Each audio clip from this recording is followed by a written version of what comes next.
Japan के साबिक वज़ीर आज़म शिंजो आबे को गोली लगने की खबर। जापानी मीडिया रिपोर्ट्स के मुताबिक शिंजो आबे को एक तकरीब में खिताब के दौरान लगी गोली। अस्पताल में कराया गया दाखिल। तशवीशनाक बताई जा रही है हालत।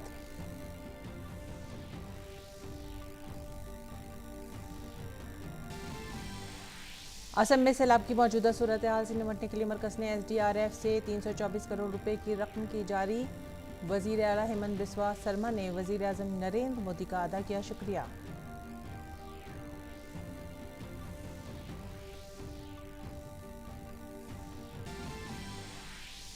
वज़ीर आज़म नरेंद्र मोदी आज नई दिल्ली में पहले अरुण जेटली यादगारी लेक्चर में लेंगे हिस्सा।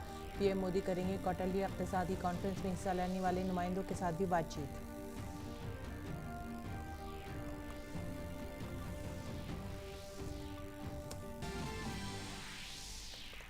आज़ादी के अमृत महोत्सव के 75वें साल के मौके पर वज़ारत माहौलियात आज नई दिल्ली में हरियाली महोत्सव का कर रही है इनेकाद।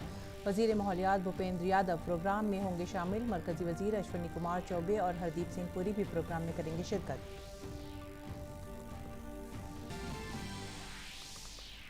Captive of commercial coal block की पैदावार इस माली साल की पहली सहमाही में 79% बढ़कर हुई 2 करोड़ 77 लाख टन। इस साल कम से कम 12 मजीद नई कानों में पैदावार शुरू होने की उम्मीद।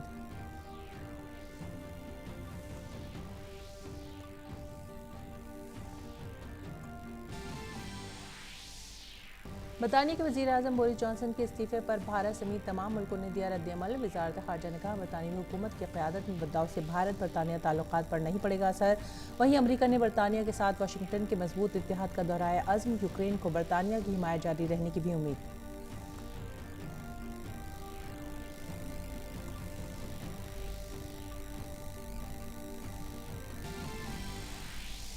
हार्दिक पांड्या के हरफन मौला खेल की बदौलत भारतीय टीम ने इंग्लैंड को पहले T20 मुकाबले में 50 रन से दी शिकस्त। 3 मैचों की सीरीज में भारत ने 1-0 की हासिल की बरतरी।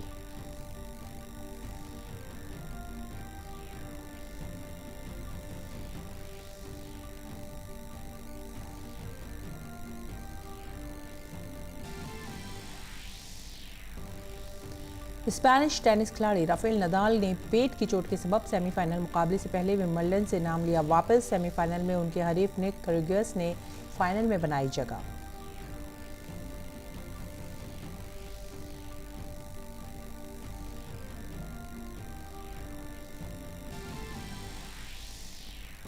ट्यूनिस की यूनिस जबोर और कजाकिस्तान की एलिना रबाकियाना ने विंबलडन के ख़वातीन सिंगल्स के फाइनल में बनाई जगह। विंबलडन के फाइनल में जगह बनाने वाली जबोर पहली ट्यूनिस खिलाड़ी बनी।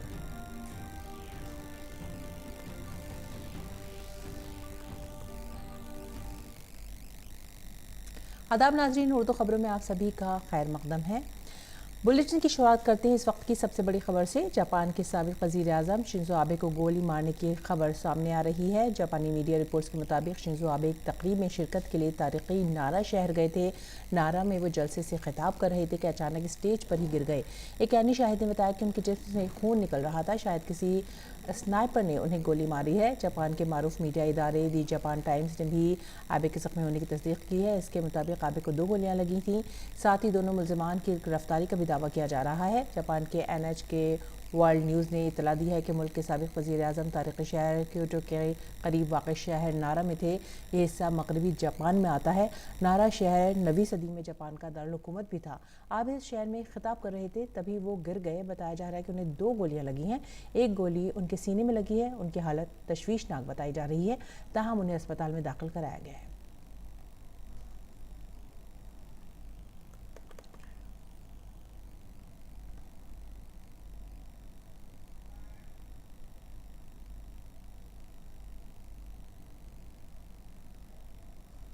और आइब रुख करेंगे असम का। असम में सैलाब की मौजूदा सूरत हाल के पेश नज़र मरकज़ी हुकूमत ने रियासत को 324.40 करोड़ रुपए की रकम स्टेट डिज़ास्टर रिस्पांस फंड की पेशगी हिस्से के तौर पर जारी की है।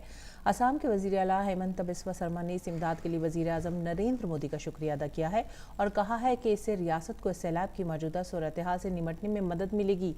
आसाम के 14 अजला के 707 गाँवों के 9,06,000 लोग सैलाब से मुतासर हुए हैं। वहीं सैलाब की सूरत हाल में बतदरीज बेहतरी आ रही है। Assam state disaster management authority की ताज़ा रिपोर्ट के मुताबिक 17,068 हेक्टेयर ज़रई ज़मीन अब भी पानी में डूबी हुई है। इसके साथ ही इस साल 6 अप्रैल से अब तक सैलाब और लैंड स्लाइडिंग से मरने वालों की तादाद 187 हो गई है। वहीं बेशतर दरियाओं के पानी की सतह भी कम हो रही है। सबसे ज़्यादा मुतासरा वादी बराक में सैलाब की सूरत हाल अब बेहतर हो रही है, ताहम दरिया बराक और कुशियारा अब भी खतरे के निशान से ऊपर बह रही हैं। मुतासर इलाकों में रेस्क्यू और रिलीफ का काम जारी है। आवाम को इमदादी सामान और सेहत की सहूलियात फराहम की जा रही हैं। इंतजामिया मुआवजे और नुकसानात का तखमीना भी लगा रही है। इसके साथ ही 91,000 से ज़्यादा लोगों ने 207 रिलीफ कैंपों में पनाह ले रखी है। इलाकाई मौसमियाती मरकज़ ने रियासत में अगले चंद दिनों तक मूसलाधार बारिश की पेशनगोई की है। कर्नाटक की बात करेंगे। कर्नाटक में जनूबी कंटर, शिमाली कंटर, उडुपी, कोडगु, हावेरी और चकमनगुरु के अजला में मुसलसल भारी बारिश हो रही है। रेवेन्यू के वजीर आर अशोक ने कोडगु और जनूबी कंटर अजला की बारिश से मुतासर इलाकों का दौरा किया। उन्होंने कल जनूबी कंटर ज़िला के पंचीकुलो गांव के मकोदा में लैंडस्लाइडिंग में हलाक होने वाले मजदूरों के खानदानों को 5 लाख रुपए का मुआवजा देने का ऐलान किया है। बारिश के दौरान मुकम्मल तौर पर तबाह होने वाले मकानात के लिए भी 5-5 लाख रुपए मुआवजे के तौर पर देने का ऐलान किया गया है। शुमाली कंटर ज़िले के इंचार्ज वजीर कोटा श्रीनिवास पुजारी ने अहदेदारों के साथ जायजा मीटिंग भी की है। उन्होंने कहा कि ज़िला इंतजामिया ने 229 ग्राम पंचायतों और 13 नगर पंचायतों के लिए नोडल ऑफिसर तैनात किए हैं। कोडगु ज़िले में ऑरेंज अलर्ट जारी कर दिया गया है। ज़िला इंतजामिया ने आज स्कूलों और कॉलेजों में तातील का ऐलान कर दिया है। महकमा मौसमियात ने शुमाली कंटर ज़िले में रेड अलर्ट जारी किया है। मुतासरा लोगों की मदद के लिए हर तालुका में कंट्रोल रूम भी खोले गए हैं।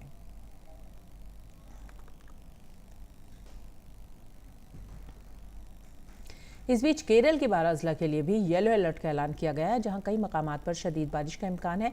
महकमा मौसमियात के मुताबिक मानसून अपनी मामूल की पोजीशन से जनूब की जानिब बढ़ गया है और इस वक्त फ़आल है। गुजरात के साहिल से केरल के साहिल तक फैले हुए कम दबाव के इलाके और उड़ीसा और छत्तीसगढ़ पर तूफानी गर्दिश और बहिरा आब में तेज़ जनूब मगरबी हवा की वजह से अगले 4 दिनों तक केरला में बड़े पैमाने पर बारिश और गरज चमक के साथ बारिश का इम्कान है। उडुकी, कोझिकोड, कन्नौर और कासरगोड अजला में मूसलाधार बारिश की इत्तला है। कासरगोड, कन्नौर अजला के तमाम तालीमी इदारों में तातिल का ऐलान कर दिया गया है।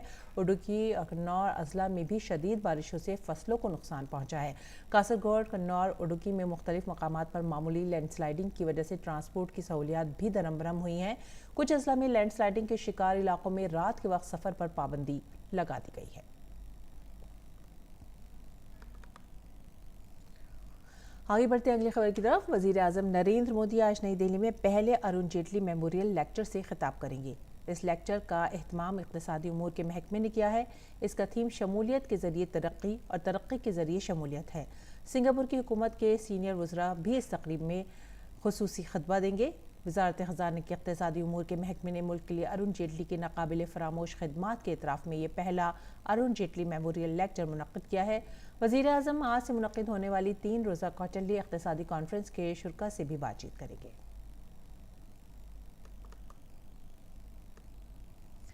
माहौलियात, जंगलात और आबो हवा की तब्दीली की वजारत आज़ादी का अमृत महोत्सव के तहत आज नई दिल्ली के तालकटोरा स्टेडियम में हरियाली महोत्सव का एहतमाम करेगी।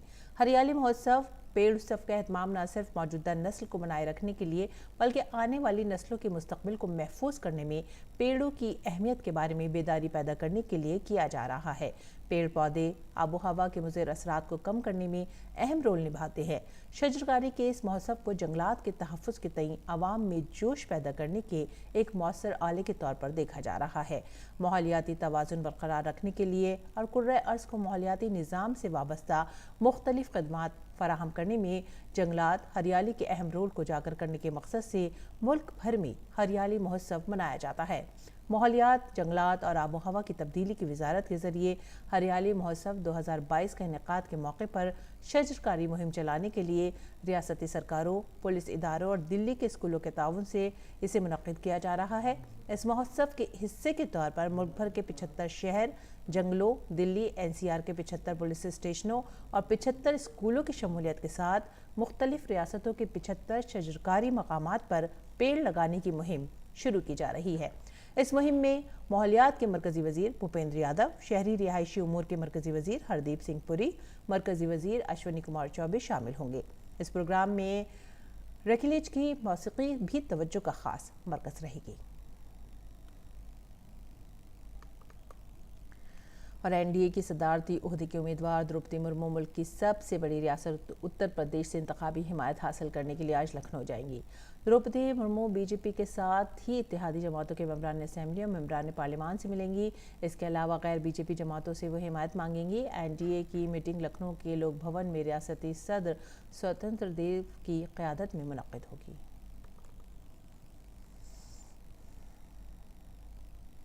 और मईशत से जुड़ी खबरों में रवा माली साल की पहली सहमाही के दौरान कैप्टिव और कमर्शियल कोल ब्लॉक्स की पैदावार 79% बढ़कर 2 करोड़ 77 लाख टन हो गई है। कोयले की वजारत ने एक बयान में कहा है कि गुज़श्ता माली साल की इसी मुद्दत के दौरान 1 करोड़ 55 लाख टन कोयले की पैदावार हुई थी।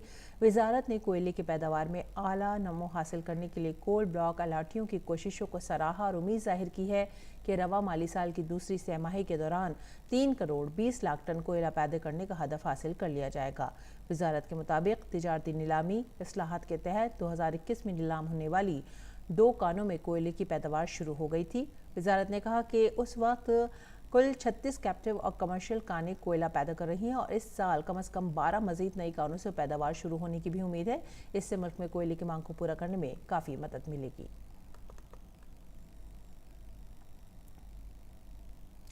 बैनुल-अक़वामी खबरों में बोरिस जॉनसन ने बरतानिया के वज़ीर आज़म के ओहदे से इस्तीफ़ा दे दिया है। इससे पहले उनके 3 काबीनी अरकान समेत 40 से ज़ायद वज़रा और मुआविन उनके इस्तीफ़े का मुतालबा करते हुए सरकार से मुस्तफ़ी हो गए थे, जिसके बाद से स्कैंडल से घिरे जॉनसन अलग थलग पड़ गए।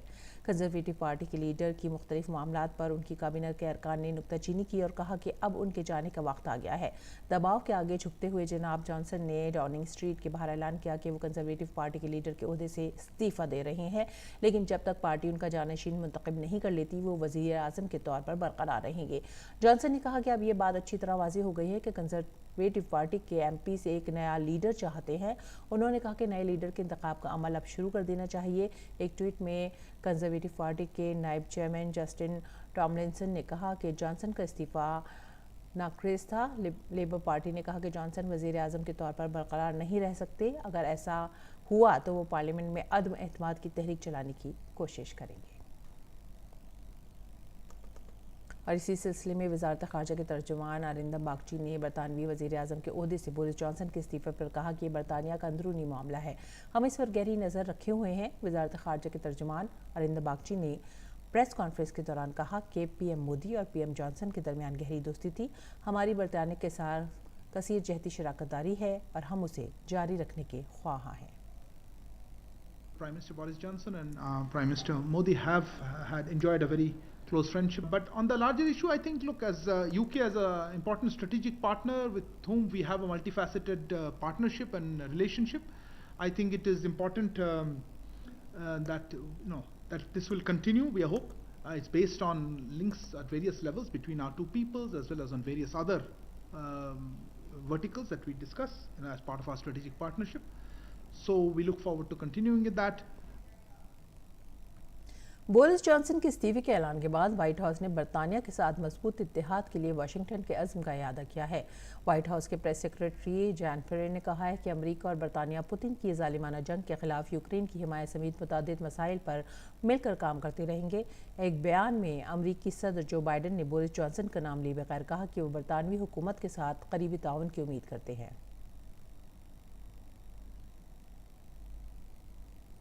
और यूक्रेन के सदर व्लादिमीर ज़ेलेंस्की ने जॉनसन के इस्तीफे के बाद कहा कि कीव ने एक बड़े बैनुल-अक़वामी हामी को खो दिया है। जुमेरात को अपने खिताब में यूक्रेन के सदर ज़ेलेंस्की ने कहा कि यूक्रेन को बरतानिया की हिमायत जारी रहने की उम्मीद है और यूक्रेन के मफादात के तहफ़्फ़ुज़ पर जॉनसन का शुक्रिया अदा किया।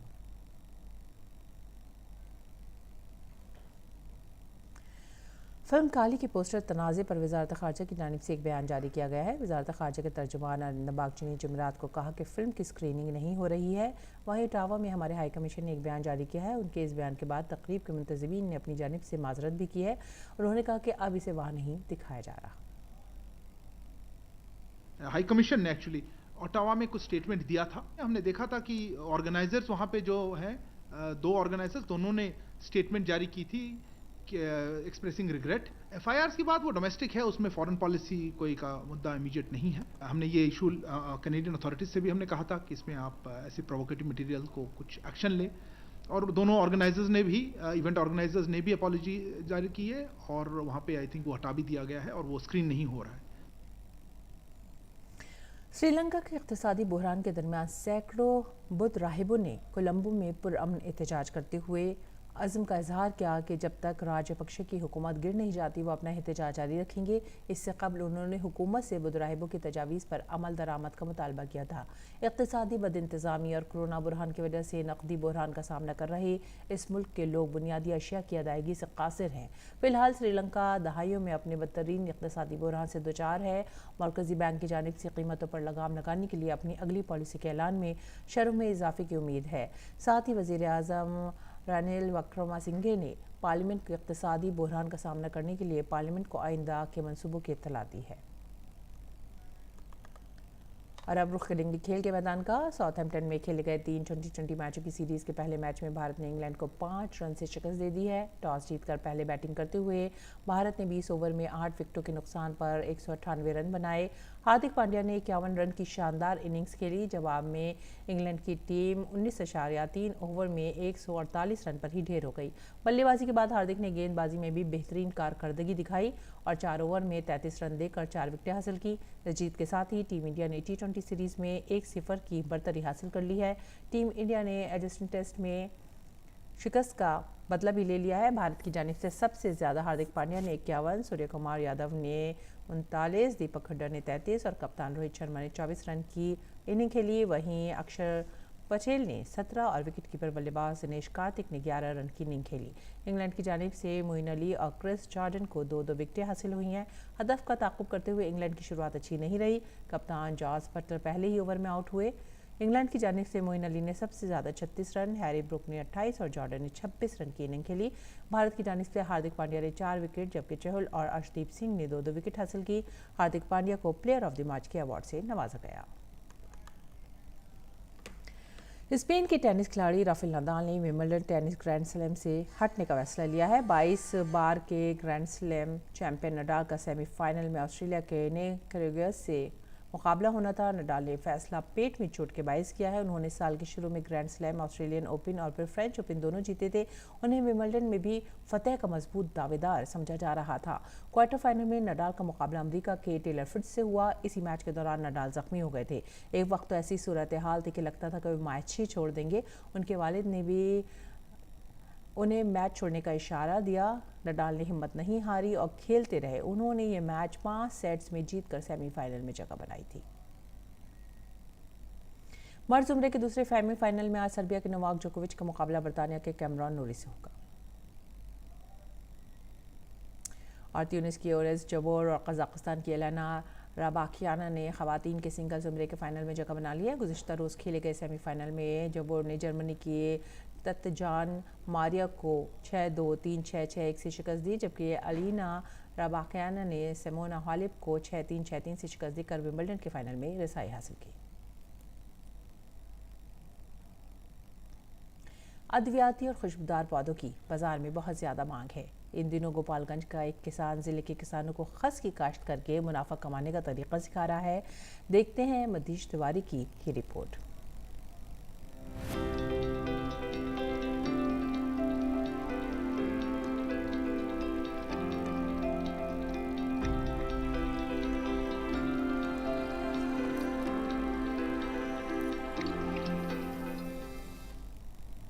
गर्मी में खस यानी टाट का पर्दा हो, उसमें से ठंडी हवा और भीनी भीनी खुशबू आ रही हो तो गर्मी भी सुहानी लगने लगती है। खस एक तरह की घास है जो कहीं भी आसानी से उगाई जा सकती है।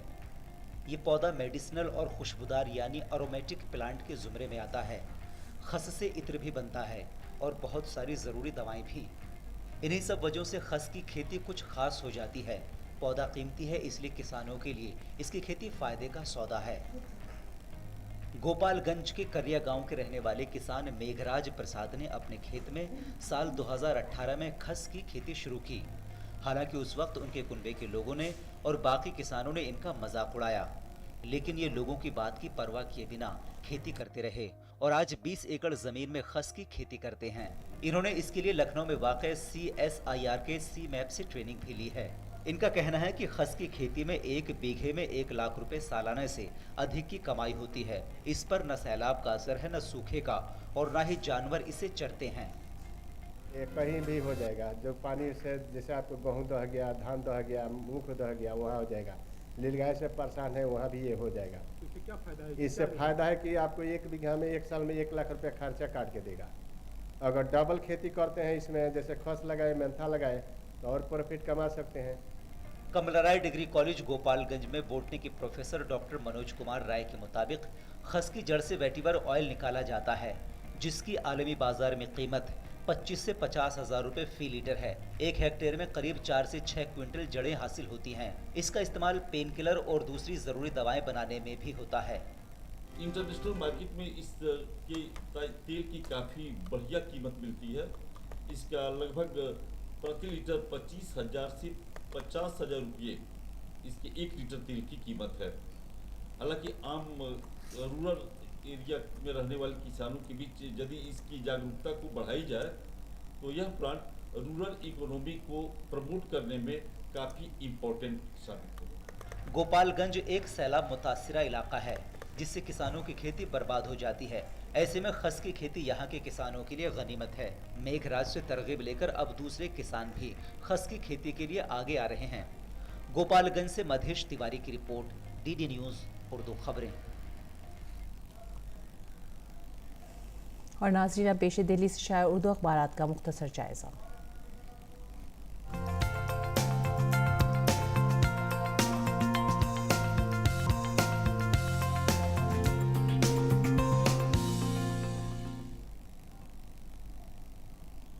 उर्दू अखबारात के जायज़े में जो पहली सुर्खी ली है हमने, वो है रोज़नामा इनकलाब से, और ये शिवसेना के मुतालिक है। उद्धव को एक बड़ा झटका, थाने शिवसेना में भी फूट पड़ गई।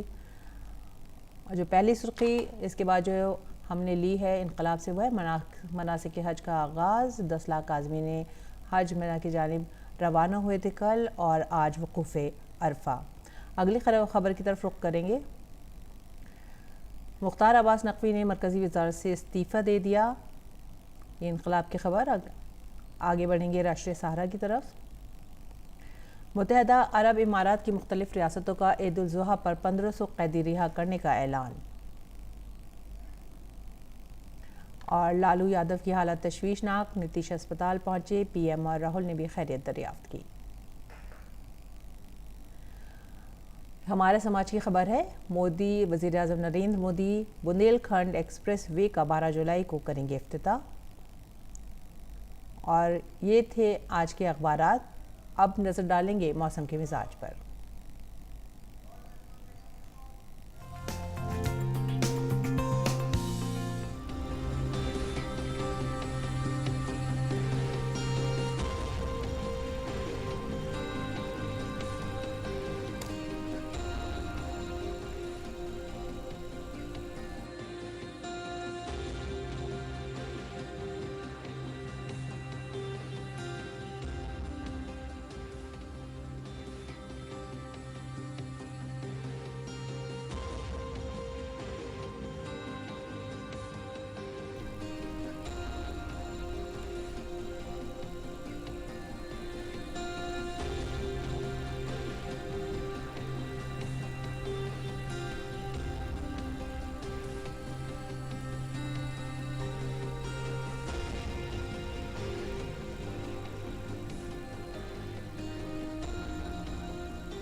और इसी के साथ ही वक्त हो गया आप सभी से विदा लेने का। आप हमारी पूरी टीम को दीजिए इजाज़त। आदाब।